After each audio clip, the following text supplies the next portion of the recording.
was 16 years old and still in 5th grade. That's how far behind I was. I had a problem and nobody knew how to handle my problem. Because nobody knew about dyslexic. It was called dumb, stupid.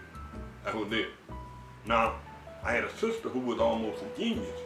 She finished high school, she was 15, she finished college at 19. I end up, 1950, I went to Homer, Louisiana. People say they don't believe it. I skipped 5th, 6th, 7th, 8th, put myself in 9th grade. I'm a graduate of Booker T. Washington. So is Carl Galvin. So is Skip Alexander. Booker T. Washington was the best kept secret in New Orleans. 8 to 10 different trades and skills that was offered in that school. Cooking, baking, sewing, nursing, cosmetology, automotive mechanic, carpentry, brick masonry, photography, printing, you know, just about anything you wanted. Then we had some teachers in there who would tell you straight up. Mr. Grant was old as Methuselah, but Mr. Grant was, you know what I'm saying? And you hear you then word and I'll knock you out, boy. You wouldn't say, boy, I'll knock you on your ass. I'll punch you in your mouth and send you home for your dad. And he meant just that. I was a pretty good baseball player. In fact, people thought I was going to go to Major League. I was a real good hitter. I probably would have went to the Major League, but something got in the way called Vietnam. But anyway, Carl Galvin and some other players who on Booker T. Chief said, you got to come to Booker T, you got to come. Me and some other brothers, so we wound up going to Booker T only because of the baseball program. Besides academics, you know, but that was an attraction to me at the time. Baseball was a very major thing in my activity when I was growing up. So, go to Booker T and spent 3 years there. That's why I said, when I look at the neighborhood in New Orleans, I don't particularly identify with a particular neighborhood. Going to junior high school in one area, and then going to high school uptown, I spent a lot of time uptown. I had 2 or 3, 4 girlfriends living in the California Magnolia Project. The 3 years at Booker T, I didn't get home till 9 o'clock at night sometimes, 10 o'clock, because I just hung out after practice. I didn't go straight home. Hung in the California Project. I had a cousin and them living in California. So I would stick around after practice and hang out in the neighborhood till 3 or 4 hours, and I go home and fetch catch the boy, go back to the same one.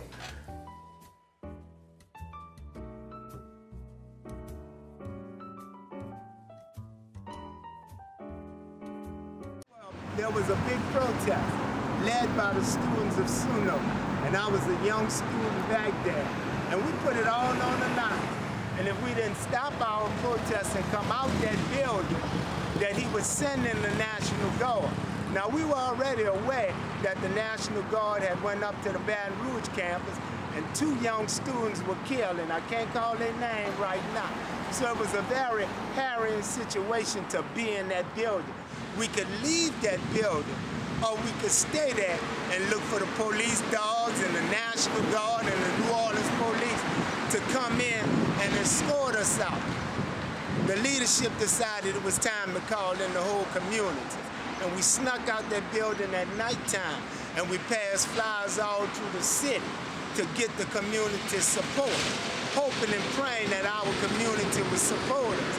I can remember going to my mother and father, who were alive at the time, they deceased now. And my mother saying, boy, you need to come out the building because it's too dangerous. And my father saying, let that boy stay there and stand for something. Because if he don't stand for something now, he may never stand for nothing. And so the next day came, and we slept in that building. And we got up early at the crack of dawn to see if the state troopers was there, and did our community respond. And what we saw was the New Orleans community, our family and our friends. They blanketed that campus, and that kept the National Guard from coming in there and shooting tear gas and dragging us out. And I looked out, and I saw both my mom and my dad. And it touched my heart to know that they loved me enough to let me make my own decision. And from that point on, I knew I was a leader. And I get choked up when I think about that experience because it means so much to me. After I graduated high school, and I was approached by Major League, in fact. Milwaukee Brave wanted to sign me out of high school. I said, no, I'm not gonna sign. I said, I'm not gonna sign. They wanted to say, well, we want to take you up in the little minor league and farm system. I said, I don't think so. I said, I'm going to college, right? Okay, we'll keep an eye on you. My sophomore, I got my knee injured. I got ligaments torn in my knee, so I missed half the season my sophomore year, and I played toward the end of the season. But what happened was it was still weak, and I was rehabilitating my knee. So I made a mistake and went home. So I'm gonna go home for a minute or two. So I came back to New Orleans, and a friend of mine named Peter Smith, he was going to Southern University at SUNO, and I had just come back from Alabama State. I was walking down Canal Street. I think I was looking for some employment, a job. I saw Peter. I said, "What's up, Peter?" "I'm going to join the service." I said, "You gotta be joking. I'm joining the Marine Corps." He was berating me all the while, walking down the street. "Yeah, I'm going." So he kind of like, "Man, you gotta come with me, man. You gotta join up. He was, "You gotta join up. We go to the Marine Corps together." All that kind of stuff. Now me and Peter grew up. Went to Booker T, right? So he kind of like convinced me. I wanted to convince myself. So I wound up signing up for the Marine Corps. Everybody around me was mad as hell. I wanted to, "What the hell wrong with you? You crazy? You trying to serve?" I was supposed to be going back to Alabama State. Like a few weeks later, we wound up on the same, we call it a buddy plan. And they live up to their word. They said everywhere I went, he went.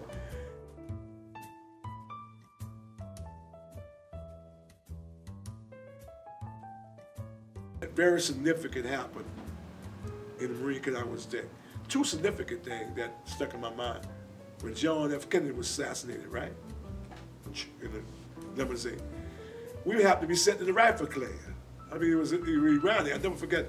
We were sent in the rifle class on the M14 rifle, which is the primary weapon the Marine Corps had at the time for infantrymen. Commander-in-Chief got assassinated today. And that was that. What?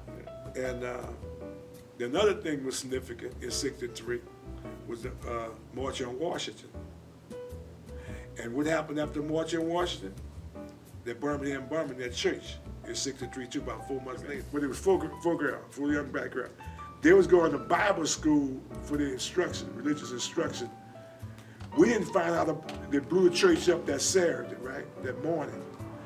But by being on a military base, you'd be surprised how insulated a base is. It ain't like you can walk to the corner and pick up a newspaper.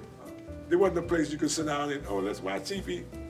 In '63 in the Marine Corps, wasn't no TV sitting around in some lounge. The Army and the Marine Corps is different than when it was very Spartan-like barrack there. We didn't find out about the Sunday morning.